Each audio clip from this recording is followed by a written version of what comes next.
তিন ফসলি জমির উপর বৈদ্যুতিক লাইন ও টাওয়ার নির্মাণের প্রতিবাদে মানববন্ধন। গজারিয়ায় বসতঘর ও তিন ফসলি কৃষি জমির উপর দিয়ে একটি বেসরকারি প্রতিষ্ঠানের বৈদ্যুতিক লাইন ও টাওয়ার নির্মাণ প্রকল্পের জন্য এলাকাবাসীর মানববন্ধন শুক্রবার 13 জুন বিকেল 5 ঘটিকায় উপজেলার ট্যাঙ্গারচর ইউনিয়নের মধ্যে ভাটেরচর বাজারে এই মানববন্ধন ও প্রতিবাদ সমাবেশ অনুষ্ঠান হয়।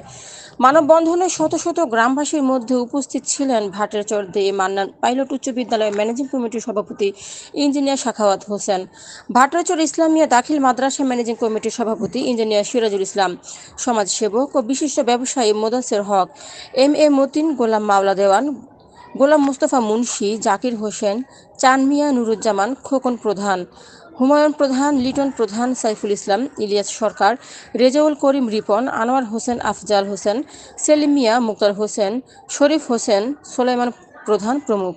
জানা যায়, মধ্য ভাটেরচর গ্রামে 232 কেভি পাওয়ার প্লান্ট থেকে একাধিক বেসরকারি প্রতিষ্ঠানের এই গ্রামের 3 ফসলি জমি ও বসত ঘরের উপর দিয়ে হাই ভোল্টেজ বৈদ্যুতিক লাইন ও টাওয়ার নির্মাণের প্রকল্প গ্রহণ করেছে। এ সময় প্রকৌশলী সাখাওয়াত হোসেন বলেন, গজারিয়া এখন শিল্পাঞ্চল, আমাদের গ্রামে জমি কম, আমাদের বসত বাড়ি ও 3 ফসলি জমির উপর দিয়ে বারবার বৈদ্যুতিক লাইন ও টাওয়ার নির্মাণের ফলে আমাদের জমির মূল্য কমে যাচ্ছে, বাড়িঘর নির্মাণ করা যাচ্ছে না।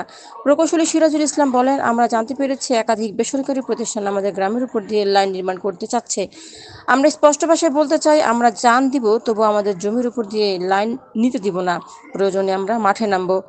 নুরুজ্জামান নামে এক ব্যক্তি বলেন, এই লাইনের জন্য আমরা ক্ষতিগ্রস্ত, আমরা বাড়িঘর নির্মাণ ও কৃষক চাষাবাদ করতে পারছে না। কোম্পানির উচিত বিকল্প পথে তাদের সঞ্চালন লাইন নেওয়া।